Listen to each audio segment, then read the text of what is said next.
Bismillahirrahmanirrahim. Assalamualaikum warahmatullahi wabarakatuh. Apa kabar teman-teman semua? Saya berharap kita semua dalam keadaan sehat walafiat ya. Khususnya sahabat keluarga yang ada di rumah ya. Alhamdulillahirabbil alamin. Puji syukur kehadirat Allah Subhanahu wa taala yang telah memberikan kita nikmat iman dan nikmat kesehatan sehingga kita dapat bersilaturahmi pada kesempatan hari ini. Dan tak lupa pula kita kirimkan salawat dan taslim atas junjungan Nabiullah Muhammad Sallallahu Alaihi Wasallam yang menjadi uswatun hasanah bagi kita semua dalam kehidupan sehari-hari, insya Allah. Nah, sebelum kita mulai, saya akan membacakan satu kutipan ayat dalam surah Al-Hujurat, yaitu ayat 6. A'udzubillahi minasyaitonirrajim. Ya ayyuhalladzina amanu in ja'akum fasiqun binaba'in fatabayyanu antusbihu qauman bijahalatin fatusbihu alama fa'altum nadimin, yang artinya, wahai orang-orang yang beriman, jika seseorang yang fasik datang kepadamu membawa suatu berita, maka telitilah kebenarannya, agar kamu tidak mencelakakan suatu kaum karena kebodohan atau kecerobohan, yang akhirnya kamu akan menyesali perbuatan itu. Nah, sahabat keluarga yang saya banggakan, berdasarkan ayat tersebut dalam surah Al-Hujurat ayat 6, dapat kita pahami bahwa betapa pentingnya kita menganalisa atau memperjelas suatu berita, suatu kabar atau informasi yang kita terima terlebih dahulu. Sebagaimana fenomena-fenomena yang banyak terjadi sekarang ini, yaitu banyaknya beredar hoax ya di media-media sosial. Nah, untuk menanggapi fenomena tersebut, nah, kita sebagai pendidik atau orang tua perlu berpikir untuk mempersiapkan bagaimana mempersiapkan anak kita untuk menjalani atau menghadapi kehidupannya kelak. Nah, jadi kita mempersiapkan anak kita itu bukan hanya dengan pelajaran materi-materi pelajaran seperti yang di sekolah ya, tapi kita juga perlu membangun keterampilan-keterampilan hidup yang akan menjadi bekalnya nanti ya, sejak dini. Nah, apa keterampilan-keterampilan hidup yang sangat penting kita bangun atau perlu kita bangun sejak dini pada anak? Nah, menurut salah satu ahli, yaitu Ellen Galensky, yang mengemukakan bahwa ada 7 keterampilan hidup yang penting dibangun pada anak sejak dini, yang biasa dikenal dengan istilah 7 essential life skill. Nah, salah satu dari keterampilan hidup itu, keterampilan hidup yang penting dibangun pada anak itu adalah keterampilan berpikir kritis ya, yang akan kita bahas pada kesempatan hari ini. Nah, sebelum kita melangkah lebih jauh, sebelumnya kita tahu dulu apa itu arti berpikir kritis. Nah, kita bisa melihat dari kata kritis ya. Nah, mungkin yang muncul di kepala kita adalah kata kritik. Nah, maka kita akan langsung berpikir tentang seseorang yang suka menyerang hasil pemikiran orang lain. Tapi sebenarnya ternyata kita keliru memahami arti kata kritis tersebut. Nah, pemikir kritis ini berbeda dengan tukang kritik. Nah, pemikir kritis itu adalah seorang yang berpikir, orang yang berpikir secara sistematis, logis, dan objektif dalam menilai sesuatu atau mengambil keputusan. Nah, dalam berpikir kritis ini terdapat 2 proses, yaitu menganalisa dan mengevaluasi. Berpikir kritis ini merupakan suatu keterampilan untuk menganalisa dan mengevaluasi informasi yang diperoleh ya, baik itu melalui pengamatan, melalui pengalaman, atau dari komunikasi ya. Selain itu, berpikir kritis ini juga adalah kemampuan refleksi untuk mencari solusi yang terbaik dan melihat sesuatu dari berbagai situasi. Nah, jadi seperti itu pengertian singkat dari berpikir kritis. Nah, sahabat keluarga, mengapa berpikir kritis ini menjadi sangat penting dibangun pada anak sejak dini? Karena keterampilan berpikir kritis ini merupakan bisa menjadi perisai atau pelindung bagi anak dalam menerima informasi atau pengetahuan.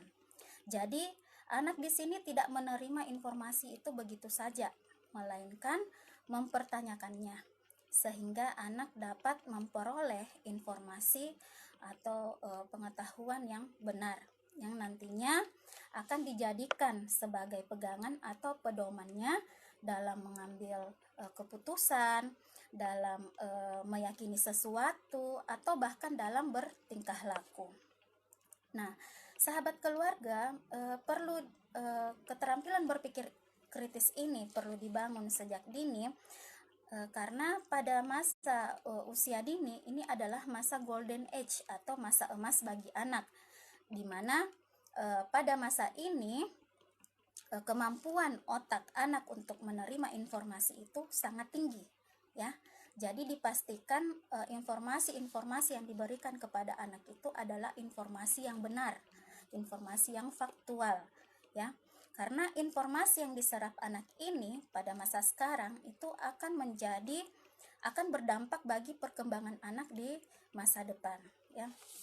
Nah, kemudian sebelum kita membangun keterampilan berpikir kritis ini pada anak, kita perlu tahu dulu apa aspek-aspek yang perlu kita kembangkan dalam berpikir kritis pada anak. Nah, di sini saya akan memberikan apa saja aspek-aspek yang perlu dibangun, ya. Nah, yang pertama yaitu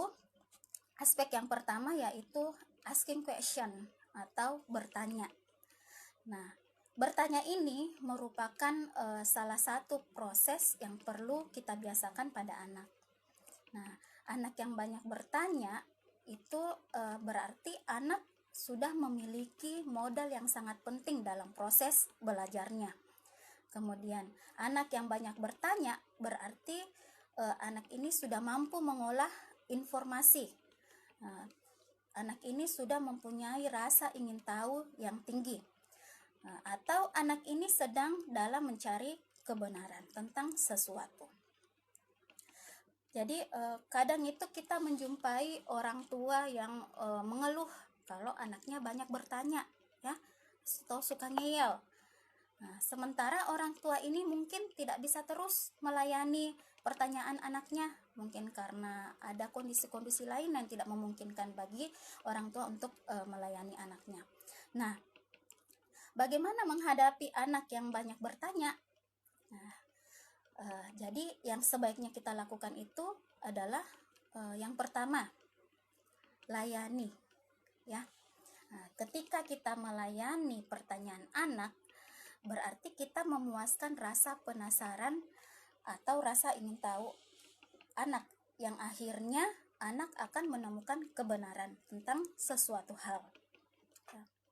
Kemudian yang kedua yang sebaiknya kita lakukan adalah balik bertanya. Nah, jika anak bertanya dengan pertanyaan yang sama atau berulang-ulang, kita boleh balik bertanya. Nah, contohnya, ada seorang anak yang bertanya kepada ayahnya, "Ayah, habis makan ngapain?" "Main." Ayah menjawab, "Main." "Habis main ngapain?" "Mandi." "Habis mandi tidur." "Udah tidur apalagi ayah?" "Bangun." "Udah bangun ngapain?" "Makan." Kan tadi udah bangun, kan tadi udah makan ayah." Nah, di sini ketika anak sudah mulai mengubah pertanyaannya, kita bisa mengalihkan, ya. Kita bisa beralih bertanya balik, ya. Jadi posisinya bergantian. Kita lagi yang kembali bertanya kepada anak. Jadi kalau sudah makan, adik ngapain lagi? Nah, jadi posisinya sudah berubah. Ayah yang bertanya, kemudian anak yang menjawab. Jadi bisa seperti itu ya. Jadi masya Allah ya, orang menjadi orang tua itu memang harus punya rasa sabar yang lebih ya, harus banyak-banyak bersabar ya, demi melihat perkembangan anak kita menjadi baik ya, lebih baik. Kemudian yang ketiga yaitu jujur. Nah, kita sebagai orang tua tidak perlu menjadi Om Google yang tahu semua jawabannya. Kalau tidak tahu, jawab saja tidak tahu ya. Tapi tentunya kita harus memberi pengertian kepada anak terlebih dahulu. Nah, misalnya ketika anak bertanya lalu kita tidak tahu jawabannya, nah kita bisa bicara seperti ini. Maaf ya, ibu guru sedang tidak tahu atau ibu guru tidak tahu hal itu. Ibu guru mencari tahu dulu ya. Nanti kalau ibu guru sudah tahu, ibu guru akan menyampaikan ya. Ibu guru akan menyampaikan kepada kalian ya. Jadi bisa seperti itu. Nah, jangan sampai kita asal menjawab. Karena demi menjaga wibawa kita sebagai orang tua atau sebagai guru, kita tidak boleh asal menjawab. Karena anak ini sedang mencari kebenaran. Jadi kita perlu menyampaikan sesuatu itu, menyampaikan informasi itu yang sesuai dengan fakta ya. Nah, kemudian yang berikutnya, jika kita sedang tidak mood, entah itu karena kita sedang capek atau kita sedang sibuk, nah kita juga bisa menyampaikan kepada anak seperti ini. Maaf, umpama kita baru pulang kerja, maaf ibu sedang capek atau ibu sedang sibuk, boleh ibu istirahat dulu. Nanti kalau ibu selesai istirahat, sudah istirahat, nanti kita bisa bicara lagi. Jadi bisa seperti itu ya, kita memberikan pengertian kepada anak ya. Jadi anak itu bisa menerima dengan baik. Ketika kita menyampaikan dengan baik, pasti anak akan menerima dengan baik. Nah, tapi jangan sampai kita mematikan rasa ingin tahu anak. Nah, karena jika kita mematikan rasa ingin tahu anak, kita akan mematikan anak dalam pencarian kebenarannya. Jadi bisa saja anak ini jadinya akan malas bertanya ya, karena merasa diabaikan terus ya. Jadi itu tadi beberapa yang bisa kita lakukan ketika menghadapi anak yang banyak bertanya. Jadi jika ada orang tua yang bertanya, bahwa berarti ketika kita menjadi orang tua berarti kita harus lebih pintar ya. Jadi saat anak usia belum mencapai 10 tahun, sebagian besar orang tua itu lebih banyak tahu daripada anak. Namun semakin bertambah usianya anak, bisa jadi pengetahuan anak ini lebih banyak daripada orang tua. Nah, karenanya menumbuhkan berpikir kritis pada anak bukan diartikan orang tua itu harus serba tahu semuanya ya, melainkan orang tua harus membersamai anak saat belajar. Jadi orang tua yang belajar itu saat membersamai anak sedang belajar. Karena memiliki ilmu bagi orang tua itu menjadi salah satu cara agar kita bisa tetap dipercaya oleh anak menjadi sumber informasi bagi pencarian kebenarannya ya. Dibandingkan bila anak mencari sendiri jawabannya di internet atau di Google ya, dia cari apa, yang muncul apa ya. Jadi biasanya seperti itu, ketika kita mencari sesuatu biasa yang muncul yang lain ya. Jadi ini sangat tidak aman buat anak. Jadi jawaban yang aman itu adalah jawaban yang berasal dari orang tua. Makanya menjadi orang tua perlu juga sampai sekarang ini kita harus perlu menambah ilmu ya, demi perkembangan anak. Kemudian sahabat keluarga, itu tadi poin pertama dari tadi itu adalah aspek pertama ya. Kemudian aspek kedua yaitu point of view atau sudut pandang ya. Pada aspek ini anak akan membuat opini atau pendapatnya sendiri atau membangun pemikirannya sendiri. Nah, di sini kita bisa memberikan kesempatan kepada anak untuk mengemukakan pendapatnya dengan bahasa sendiri tentunya ya, dengan bahasanya sendiri ya, tentang pengamatan atau pengalamannya tentang sesuatu. Nah, di sekolah TK Anak Soleh kami memiliki kebiasaan untuk recalling setiap anak selesai melakukan kegiatan. Nah, pada saat recalling, anak diberi kesempatan untuk menceritakan pengalamannya saat bermain. Nah, guru-guru di sini akan bertanya tentang kegiatan apa saja yang anak lakukan, kemudian apa yang anak dapatkan, anak mempelajari tentang apa tadi, kemudian ketika ada masalah bagaimana cara menyelesaikan masalah yang ada, kemudian bagaimana urutan kegiatan yang tadi dilakukan. Yang pertama apa dulu yang dilakukan, kemudian setelah itu apa. Jadi di situ kita bisa mengajukan pertanyaan kepada anak tentang kegiatan yang telah dilakukannya. Nah, kelihatannya memang sederhana ya. Namun saat dilakukan secara konsisten, daya kritis ini anak juga akan terasa. Jadi secara tidak langsung daya kritis anak ini akan terasa di situ ya. Hal yang sama bisa juga dilakukan oleh orang tua di rumah ya. Nah, saat yang baik itu adalah sebelum tidur. Kita bisa melakukan recalling. Nah, dengan recalling pada anak sebelum tidur ini orang tua dapat memfilter atau menyaring informasi-informasi yang diterima anak dalam satu hari itu. Ya. Kita bisa menggunakan kata tanya yang 5W dan 1H itu ya. Nah, jadi dengan banyak mengajukan pertanyaan pada anak, anak juga sedang belajar bagaimana menemukan suatu fakta ya, dari suatu informasi yang dia dapatkan misalnya. Nah, kemudian aspek yang ketiga, sahabat keluarga, aspek yang ketiga yaitu being rasional atau masuk akal ya. Pada aspek ini anak akan mengemukakan alasan dari sudut pandangnya sendiri atau pendapatnya tentang sesuatu. Namun di sini anak harus dilatih untuk mengenali alasan-alasan yang kuat, yang masuk akal dan dapat diterima.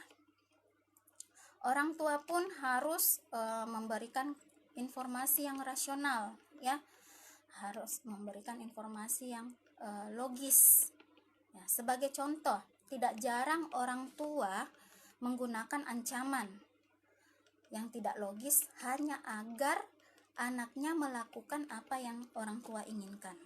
Nah, contohnya misalnya, ayo makan sayur, nanti disuntik dokter loh, atau ayo belajar, nanti ditangkap polisi kalau tidak belajar. Nah, alasan-alasan semacam inilah yang tidak rasional ya. Jadi kita semua sudah tahu itu yang mana yang rasional, yang mana yang tidak rasional. Jadi sebaiknya kita menyampaikan alasan itu adalah alasan yang logis atau ilmiah ya. Karena ini akan membangun kejujuran dan proses berpikir yang benar pada anak. Nah, memang sebagai orang tua perlu kesabaran untuk memahamkan anak, namun perilaku yang didasarkan pada pemahaman biasanya itu bersifat permanen daripada yang dipaksakan ya.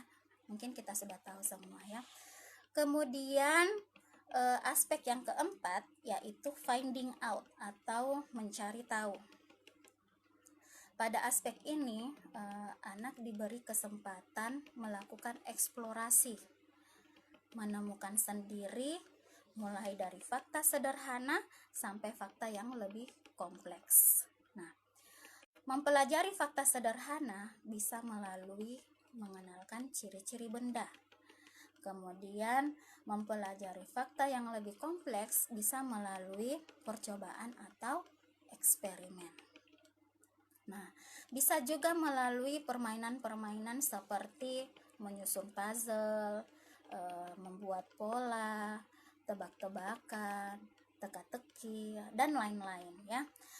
Anak biasanya memang senang melakukan kegiatan permainan tersebut.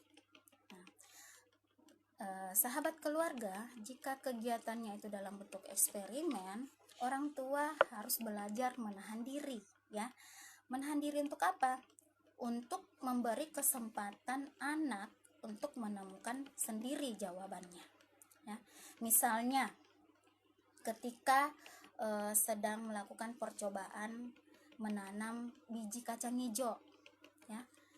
Namun anak ini ingin memberi air yang banyak, dimana yang kita tahu ketika airnya banyak, biji ini tidak akan tumbuh menjadi toge, ya, tidak akan tumbuh. Nah, ketika anak sudah melihat hasilnya,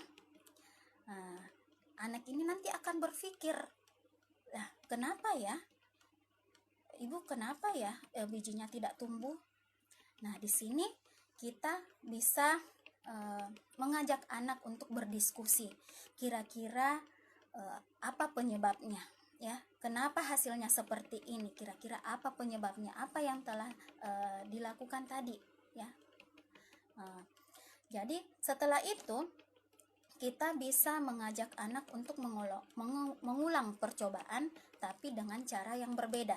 Nah, di sini nanti anak akan membandingkan dengan cara yang pertama dia lakukan dengan cara yang kedua. Jadi di sini adalah memang proses eksperimen atau percobaan. Jadi eksperimen itu tidak selamanya harus berhasil, ya.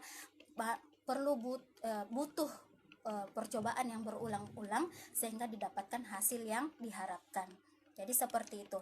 Nah, penemuan-penemuan seperti ini akan melekat karena anak yang menemukan sendiri jawabannya. Nah, kemudian aspek yang berikutnya, aspek yang kelima, yaitu analisis atau menganalisa.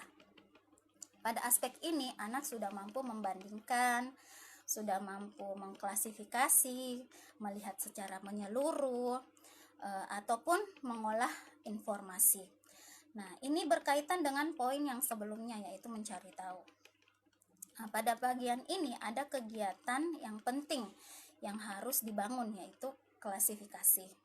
Nah, ada kemampuan dasar yang harus dikenalkan sebelum masuk ke tahapan klasifikasi. Nah, mengenal bentuk, mengenal warna, ukuran, dan fungsi benda itu adalah contoh pengetahuan dasar tahapan klasifikasi, ya. Penerapan dalam keseharian pun akan sangat membantu, seperti kegiatan di rumah misalnya, ya. Ketika anak sudah selesai bermain, kita bisa mengajak anak untuk beres-beres. Nah, ketika dia membereskan permainannya, kita bisa mengarahkan untuk anak mengklasifikasi mainannya, ya. Kemudian bisa juga dengan klasifikasi pakaian, ya, berdasarkan fungsinya, ya. Jadi di rumah pun kita bisa memberikan kegiatan-kegiatan seperti itu, ya, klasifikasi, membandingkan, ya, percobaan, bisa semua dilakukan di rumah, ya. Kemudian, nah, aspek-aspek tersebut, aspek asking question atau bertanya, apalagi point of view atau sudut pandang, kemudian being rasional atau masuk akal, finding out, mencari tahu, atau analisis, ini dapat berkembang secara optimal atau tercapai secara optimal jika anak diberi kesempatan, ya, untuk mengeksplorasi, kemudian kebiasaan, dan diberikan latihan yang terus-menerus. Nah, siapa yang akan memberikan kesempatan seperti itu? Nah, tentunya adalah orang dewasa, ya, dalam hal ini orang tua atau gurunya, ya. Yang sebagaimana kita tahu, orang tua dan guru itu adalah sebagai fasilitator bagi anak. Nah, poin berikutnya yaitu bagaimana kira-kira peran orang tua atau guru dalam membangun keterampilan berpikir kritis ini pada anak, ya. Sahabat keluarga, sebagai orang tua tentu kita ingin memberikan pendidikan yang terbaik buat anak, ya. Salah satunya adalah dengan cara menumbuhkan pola berpikir kritis pada anak. Sebagaimana kita pahami betapa pentingnya keterampilan tersebut dibangun sejak dini. Nah, kemampuan berpikir kritis pada anak-anak ini bisa menjadi landasan penting ya yang mempengaruhi cara anak berpikir saat dewasa. Jadi bukan pada saat ini sekarang saja ya, tapi sampai pada saat dewasa nanti. Ya, dia menjalani kehidupan menghadapi tantangannya sendiri ya. Jadi ini sangat penting dibangun. Kemudian sahabat keluarga, membangun kemampuan berpikir kritis ini sebenarnya tidak sesulit atau serumit yang kita semua bayangkan ya. Orang tua sebagai fasilitator anak di rumah, sedangkan guru sebagai fasilitator anak di sekolah, kita bisa mengenalkan atau mengajarkan anak cara berpikir kritis dan melalui cara-cara yang menyenangkan dan tidak dipaksakan. Bisa saja dilakukan dengan cara yang sederhana dan dalam suasana yang santai ya. Jadi ketika kita memberikan kegiatan kepada anak, itu dipastikan kita tidak memaksakan ya, kita tidak memaksakan kehendak kita kepada anak ya. Apa yang harus dilakukan anak tidak perlu kita tentukan. Nah, kemudian jadi pertanyaannya, bagaimana cara membangun kemampuan berpikir pada anak, kemampuan berpikir kritis pada anak? Nah, sahabat keluarga, sebagaimana yang kita ketahui sebelumnya, bahwa anak usia dini itu masih senang bermain ya. Jadi memang sebaiknya cara yang kita lakukan itu adalah cara yang menyenangkan, tidak dipaksakan, kemudian dalam suasana santai, dan sebaiknya dimulai dengan cara-cara yang sederhana. Nah, bagaimana kira-kira cara-cara yang sederhana? Nah, di sini saya akan memberikan beberapa contoh ya, bagaimana memberikan stimulasi atau mengajarkan anak untuk berpikir kritis. Nah, cara yang pertama yaitu mengajarkan anak untuk mengamati suatu benda. Nah, dan kemudian bisa meminta anak untuk menceritakan apa yang diamati sesuai apa yang dilihatnya ya. Contohnya, ketika anak melihat seekor kucing, nah kita bisa menanyakan berapa jumlah kaki, telinga atau mata yang dimiliki kucing ya. Jadi mulai dari benda objek-objek yang di dekatnya dulu ya. Kita bisa menanyakan itu ciri-ciri dari suatu objek.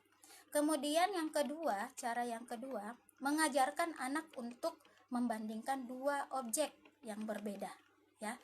Misalnya kita meminta anak untuk membandingkan antara kucing dan ayam atau objek-objek lain yang ada di sekitar mereka, tentunya yang memiliki persamaan dan perbedaan yang jelas. Nah, di situ kita bisa menanyakan apa persamaan dan perbedaan di antara kedua objek tersebut ya. Kemudian yang ketiga, mendiskusikan atau menganalisa cerita. Nah, misalnya kita meminta anak untuk menceritakan kembali cerita yang sudah didengar atau yang sudah kita bacakan. Nah, tentunya dengan bahasa anak sendiri. Atau bisa juga kita menanyakan tentang siapa saja tokohnya, terus ceritanya tentang apa. Lalu kita bisa mengarahkan agar anak mampu menghubungkan antara cerita dengan kejadian dalam kehidupan nyata. Nah, misalnya dalam sebuah cerita tentang kelinci dengan kura-kura.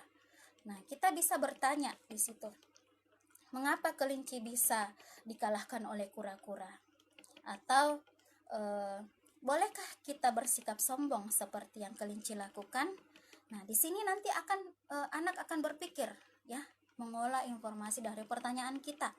Dia akan berpikir kira-kira pengalaman apa yang sudah dia alami yang berkaitan dengan sikap kelinci dalam cerita tersebut ya. Jadi itu tadi salah satu contohnya. Kemudian yang berikutnya, mengajarkan kerjasama dalam bermain. Nah, di sini kita bisa memberi kesempatan kepada anak untuk bekerja sama dengan teman sebayanya dulu ya. Lalu kemudian kita bisa memberi stimulus agar anak berani mengungkapkan gagasan, serta mengeksplorasi kreativitas mereka dalam bermain. Nah, di sini anak dapat belajar menerima pendapat dari orang lain, kemudian anak juga dapat belajar mempertahankan gagasannya dengan cara yang baik. Nah, kemudian yang berikutnya meminta anak untuk melanjutkan sebuah cerita.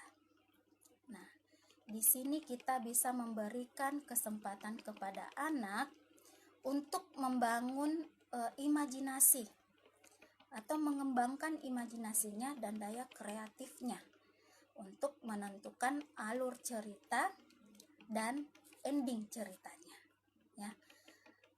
Kemudian yang berikutnya mengajak anak untuk melakukan suatu percobaan sains. Nah, tentunya dimulai dengan percobaan yang lebih sederhana.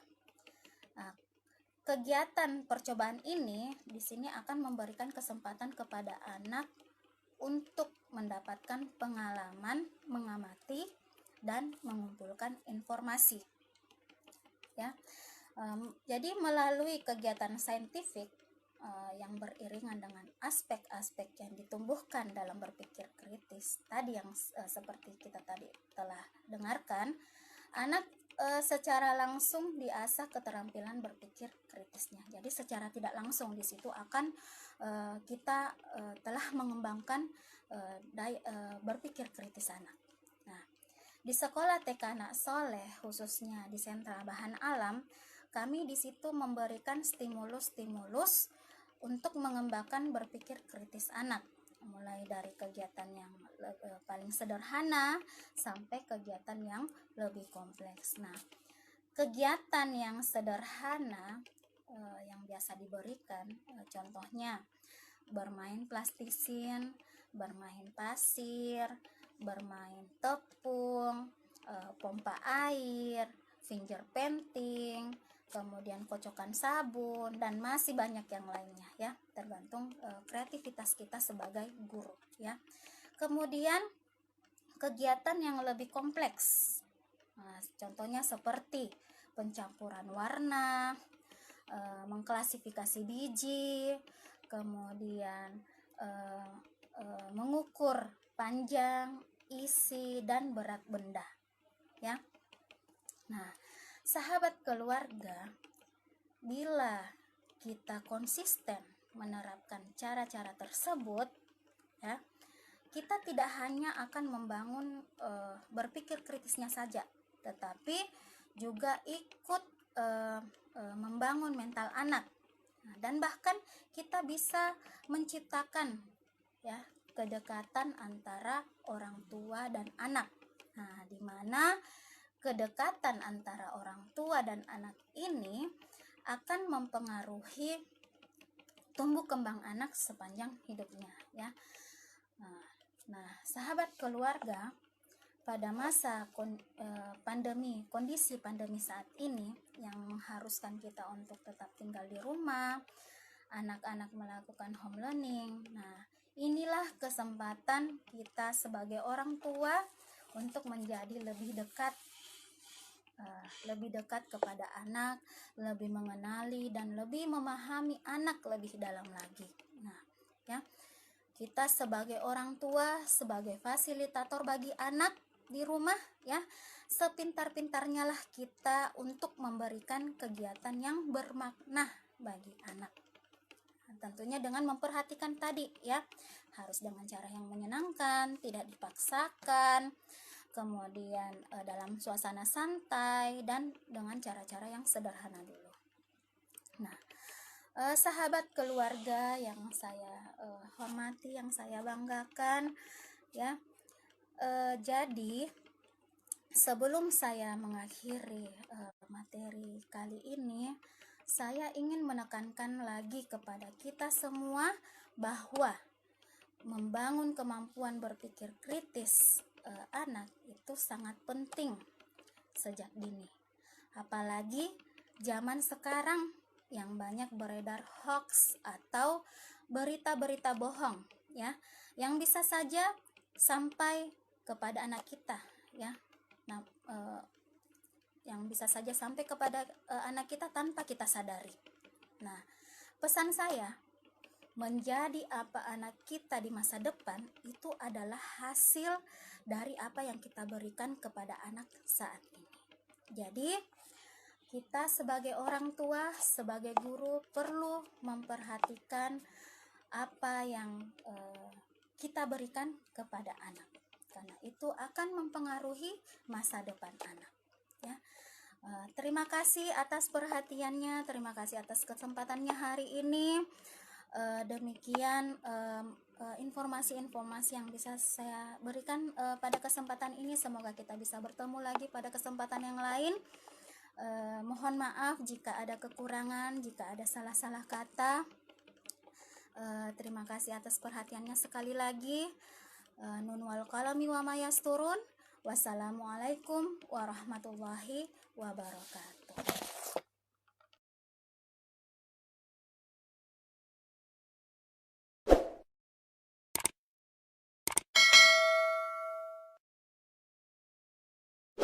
Baby School.